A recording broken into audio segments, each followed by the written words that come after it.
Muy bien.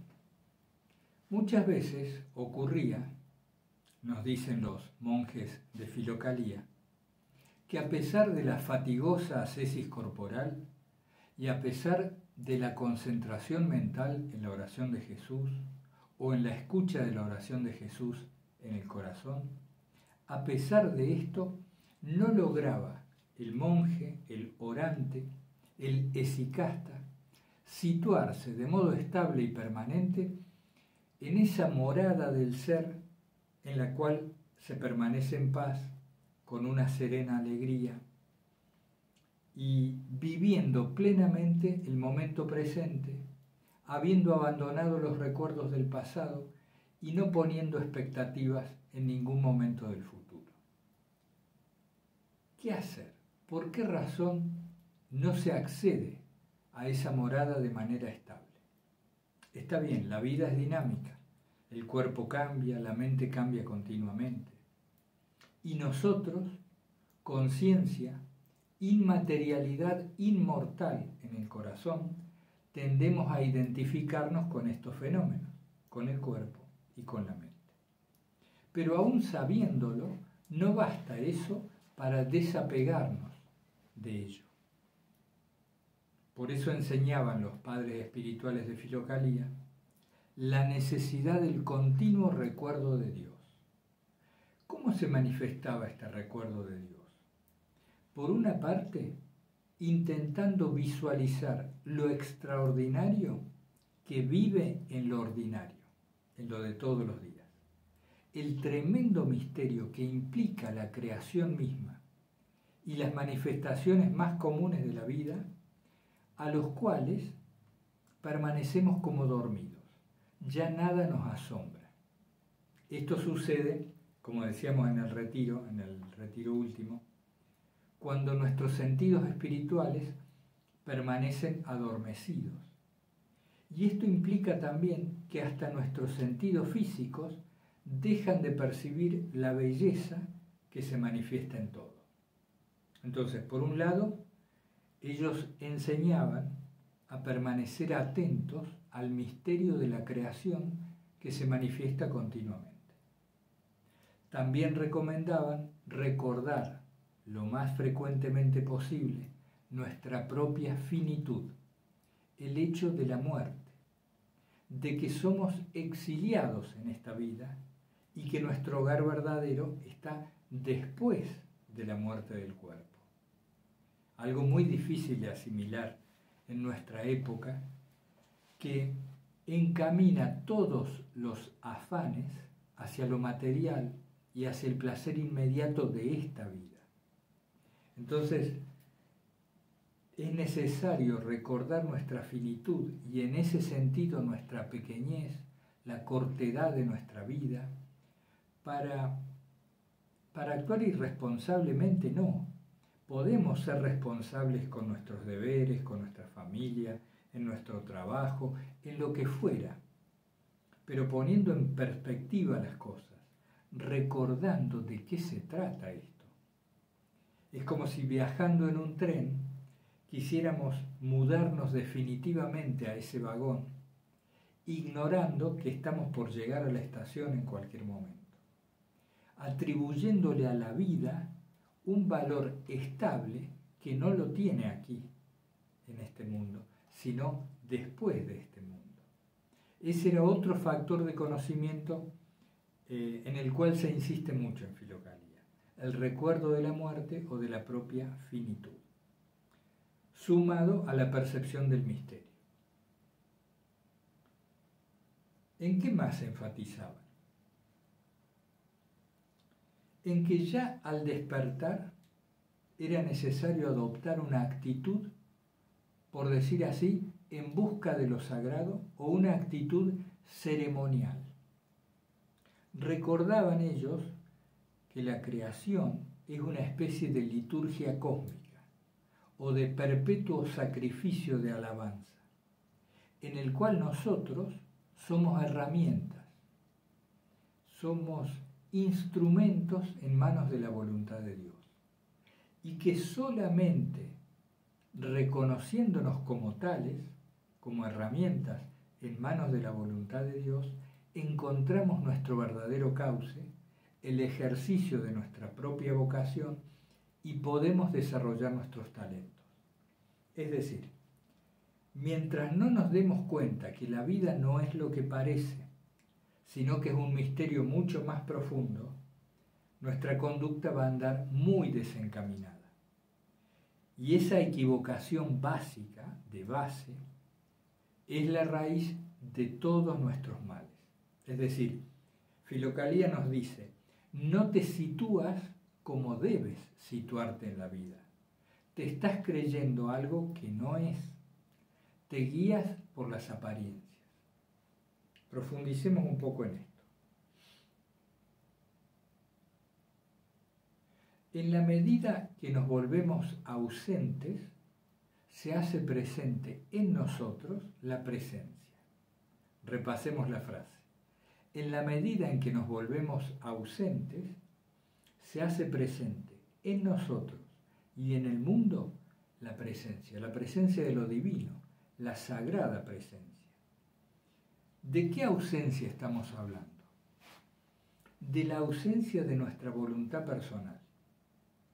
En la medida en que actúas impersonalmente, Filocalía enfatiza también en lo inmaterialmente, en la medida en que te vuelves inmaterial, impersonal y actúas en consecuencia, eres obrado por la gracia. La gracia te toma y te usa en función de los principios del Creador. Es decir, te sumas eficazmente al plan de Dios. Esta ausencia se refiere a nuestros gustos y disgustos. ¿Vieron que todo es filtrado automáticamente, aunque no querramos, por nuestras preferencias? Toda percepción está contaminada por nuestro gusto o nuestro disgusto. Y según esto, que se va produciendo continuamente, encaminamos nuestra conducta. Esto es esclavitud, esto es vivir bajo las pasiones. No nos abrimos a ser moldeados por Dios. Y aquí sí quiero profundizar porque este es a mi modo de ver, el mensaje central de Filocalía. Es un cambio radical de perspectiva. No terminó la creación está sucediendo. No somos, estamos siendo. El hombre viene a ser un gerundio, un estar siendo. Estamos siendo todavía creados por Dios. Nuestra alma está siendo esculpida por el Creador. Y esto se manifiesta a través de los acontecimientos que vivimos todos los días. Es decir, Dios habló en la Sagrada Escritura, sí, pero Dios sigue hablándonos y de varias maneras. Una de ellas es a través de los acontecimientos. Mediante las distintas situaciones que se presentan en nuestra vida, Dios sigue hablándonos y nos habla a cada uno al corazón. Descubrir este significado profundo, este sentido en la vida, este para qué de la vida, la penetra de un sentido de sacralidad. Hace que cada uno de nuestros días en cada uno de nuestros días esté presente el aroma de lo sagrado. Que todo tenga sentido, que nada sea insignificante. Este es un mensaje que varios filocálicos expresan con mucha claridad y que está también en el trasfondo de todos los escritos, de todos los textos. Es como un supuesto en el que ellos vivían. Dios no era una idea, y Dios no estaba solo allá, lejos, en el cielo, en la inmensidad del cosmos. Dios vivía en el corazón, y si ellos no lo percibían, era porque se dedicaban a atender a otras cosas. Y Dios les hablaba en todo lo que ocurría, y ellos tenían que interactuar con estos sucesos para responder a Dios. Cuando uno se pone en serio bajo este punto de vista, cuando a pesar de los patrones culturales y epocales nos disponemos a mirar las cosas desde ahí, al principio con algo de esfuerzo y después ya más calmadamente nos situamos de un modo más habitual en ese punto de vista, advertimos que la vida cambia por completo y que un sentido profundo y lejano que siempre había estado presente, ahora se hace evidente. Y nosotros estábamos como ciegos a ese significado que estaba como apenas velado por los sentidos físicos. Y que apenas despertamos un tanto los sentidos espirituales, se manifiesta con toda claridad. Los monjes de Filocalía y también otros santos y espirituales a lo largo de la historia han hablado, por ejemplo, de una cierta luminosidad que cubre el mundo, lo que se llamó la transfiguración del mundo, que era fruto de la teosis o la deificación del alma humana, donde empieza a hacerse plena esa famosa imagen y semejanza de la cual se nos habla en el Génesis.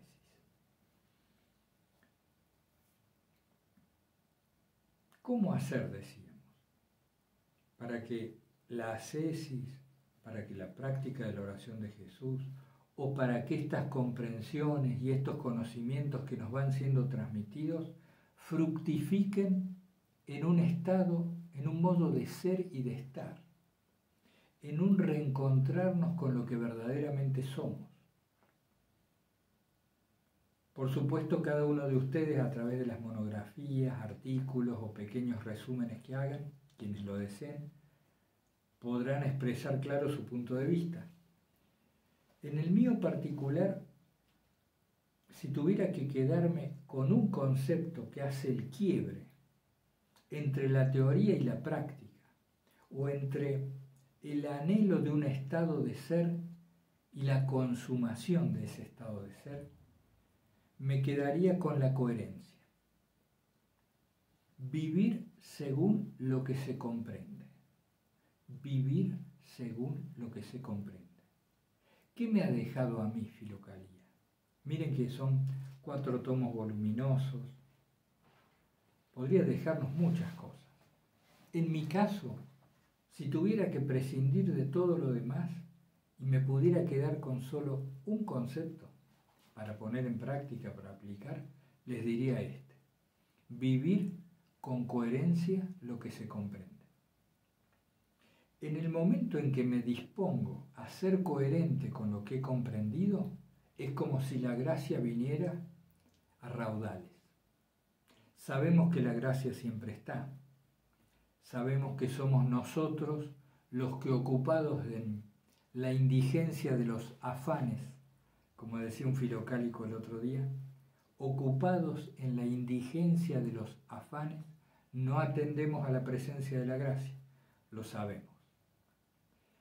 Pero si voy al modo en que se percibe, apenas uno empieza a disponerse a ser coherente con lo que comprende, se siente una fuerza nueva, una gracia que nos anima y nos cambia por entero la mirada que tenemos sobre el mundo y sobre todo acerca de nosotros mismos.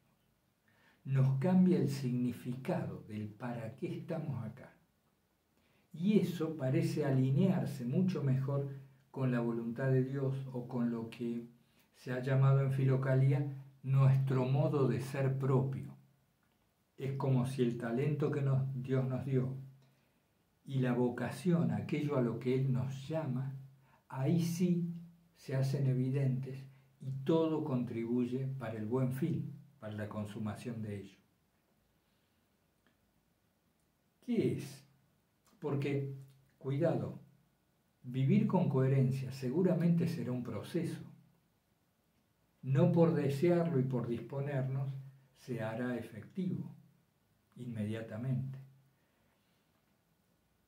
Pero disponernos a vivir de acuerdo a lo que comprendemos, implica una cierta actitud de poner lo mejor para eso. Todos sabemos lo que es poner lo mejor o hacer las cosas más o menos como salgan. Tenemos sobrada experiencia en todos los ámbitos de nuestra vida, desde cómo lavamos los platos, cómo barremos el piso de la cocina, hasta los actos que nos parezcan más trascendentales en nuestra vida. ¿Cómo lo hacemos? ¿Poniendo todo lo que tenemos? ¿O mezquinamente, negligentemente y demás? Entonces, cuando descubrimos que Dios nos sigue hablando, nos habla todos los días, a través de los escenarios que dispone para nosotros, y que nosotros, si respondemos con lo mejor que tenemos a eso, nos elevamos espiritualmente, o, usando otra forma de decirlo, se fortalece en nosotros el inmaterial que somos. Dicho también, abundando con algún matiz en las palabras, si respondemos a los acontecimientos que Dios nos presenta en cada instante del mejor modo posible, se hace fuerte en nosotros un centro, una esencia que es el Hijo de Dios y que no muere. Esa sería la perspectiva. Y esto, por eso les decía antes, para que no sea simplemente una idea, un concepto, porque si no, no cambia nada. Si esto es una idea, no nos va a encarnar y no nos va a cambiar la vida. Necesitamos sumarle el conocimiento que decíamos, la conciencia de la finitud, la percepción del misterio de la creación que nos rodea todo el día. Y ese situarnos en el momento presente, porque si nosotros no estamos en el presente, no percibimos la presencia de Dios que sí está presente. Por eso en alguna otra clase o videíto decíamos, no es que Dios no está en el mundo, eres tú el que no está en el mundo. ¿Estás dónde? En la nube de pensamiento, en las divagaciones. Bien, hasta allí yo creo que más o menos se sintetiza desde nuestro punto de vista lo esencial de Filocalía y sobre todo en este primer año con este recorrido que hemos hecho que todavía es muy por arriba, Voy a cortar acá y a contestar brevemente 5 o 6 preguntas que han llegado durante este periodo. Una consulta que llegaba estos días ya de diciembre era acerca de el tema de la ascesis y de cuán esforzada debería ser una práctica ascética, un poco a la luz de Filocalía. Y el mejor ejemplo, a mi modo de ver, es el de la cuerda de un instrumento musical, por ejemplo de una guitarra o la cuerda de un violín. Si la cuerda permanece demasiado tensa, puede cortarse. Si la cuerda permanece demasiado floja, no emitirá sonido, no va a sonar como corresponde al instrumento musical. Ese me parece un ejemplo muy adecuado de la moderación necesaria en las prácticas de ascesis, sean en lo referido al cuerpo, a la alimentación, al descanso, en lo referido a la práctica de la oración, en fin, a lo que fuera que ustedes llevan adelante como una práctica ascética. Ustedes saben que es una palabra que está muy relacionada con la ascensión. La ascesis es una práctica para ascender, al menos en uno de los significados. Entonces, siempre ser moderados. Los extremos ascéticos son peligrosos. Nos pueden inducir al orgullo, a la soberbia espiritual, al engreimiento y también a que se corte la cuerda. ¿Qué quiere decir que la cuerda se corte, a que abandonemos luego, en una especie de rebote de los sentidos, abandonemos toda moderación, toda práctica que llevamos adelante. Y si somos muy laxos, muy negligentes, muy confiados, también podemos caer en ciertos extremos de los cuales después es difícil salir, como por ejemplo ciertos vicios o hábitos que nos pueden encadenar fuertemente y construir una inercia en la memoria del cuerpo y de la mente demasiado profunda, que después implique años de mucho esfuerzo poder librarnos de ellos. Bueno, eso con ese tema, el ejemplo de la cuerda, ni muy tensa ni muy floja. Y después yo resumí, traté de juntar 2 o 3 preguntas que iban más o menos en la misma dirección. ¿Cómo podemos decirlo? ¿Te da problemas la vida? ¿Se nos hace difícil la vida? Constantemente es una lucha, no encontramos la alegría, o cuando aparece la alegría enseguida viene una sombra junto con esa alegría que le quita el sabor. Siempre nos falta un paso para encontrar aquello que creemos nos va a dar, ahí sí, el estado anhelado. En suma, ¿es dificultoso vivir? Algo estamos haciendo mal. ¿Saben qué? Si en la ecuación de nuestra vida no está Dios y lo sagrado como una de las prioridades básicas, nos va a ir mal.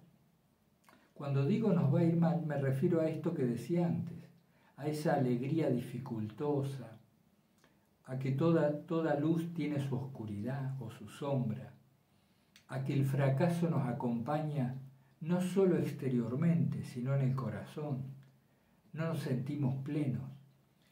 Si en la ecuación, entre los paréntesis que configuran nuestra vida, no ponemos lo sagrado como prioridad, el tema de Dios como central, el recuerdo de Dios, no hay forma de encaminar la vida.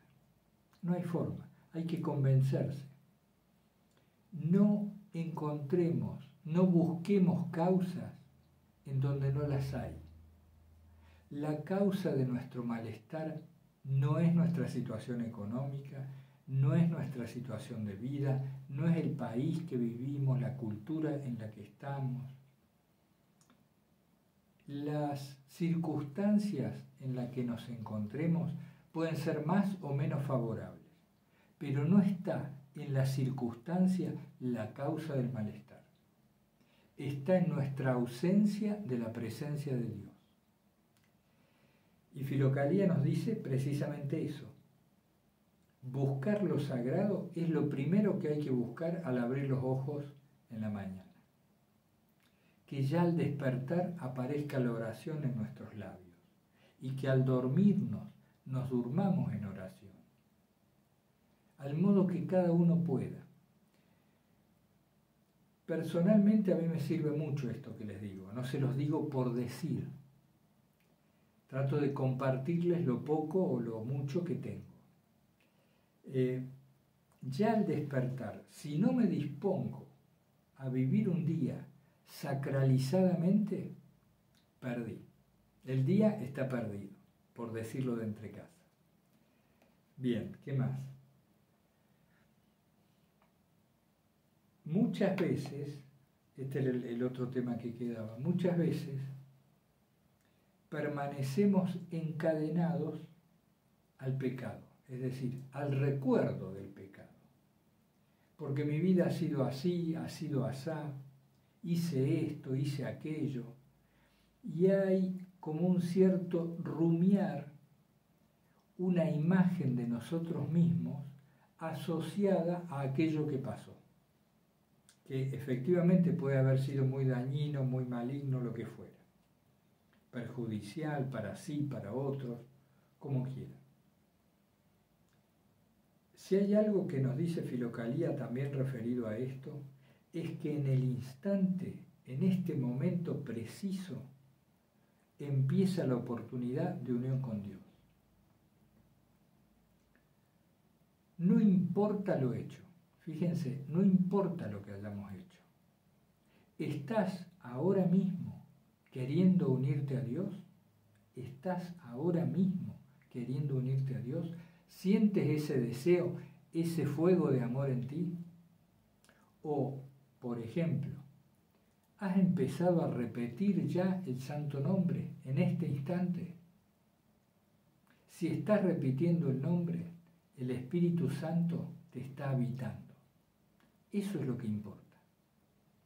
¿Estás atento al corazón, a la oración que se escucha en el corazón? ¿O quieres ya atender a la mirada amorosa que vas a intentar depositar en todo lo que percibas en el día de hoy? ¿Te dispones a ser mejor persona? O como decía un filocálico, en el colmo de la humildad, intentemos al menos no ser peores personas. ¿Nos disponemos de ese modo hoy, ahora? Olvida el pasado.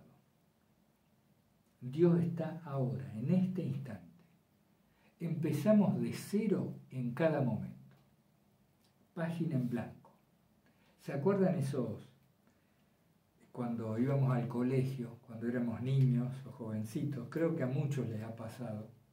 Qué satisfacción que daba cuando, no sé, al principio del año o en algún momento se nos compraba un cuaderno nuevo, con hojas lisas, perfectas, y teníamos lápices de colores nuevos, en fin, el guardapolvo, la ropa fragante. ¿Se acuerdan? Cada instante empezamos con un cuaderno nuevo. El corazón está siempre puro. ¿El corazón de quién? Del que busca a Dios.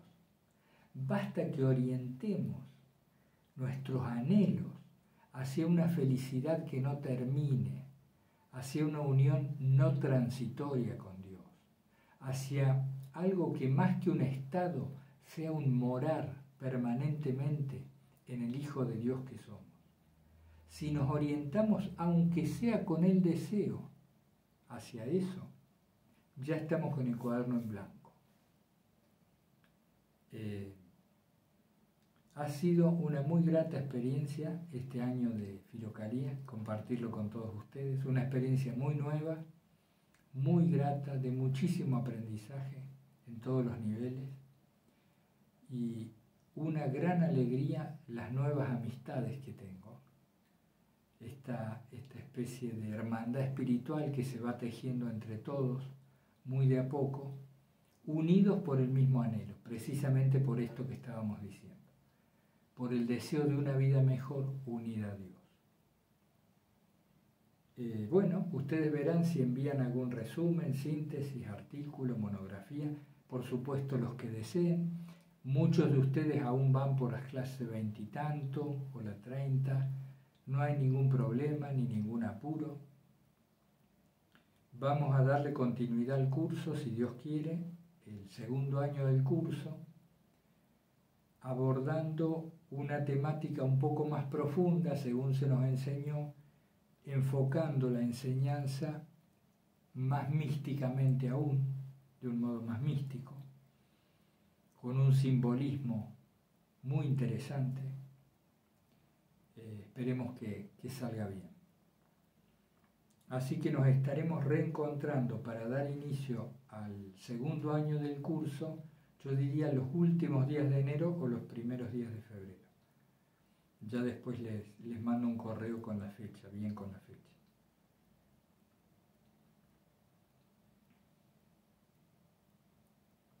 Bueno, dar gracias a Dios por habernos permitido este encuentro, abordar esta temática. Gracias por la hermandad, por la buena disposición. E invocar al Señor Jesucristo, al Señor de todas las luces, para que nos inunde el corazón con su gracia y nos haga vivir en cada momento en contacto con lo sagrado. Un abrazo para todos.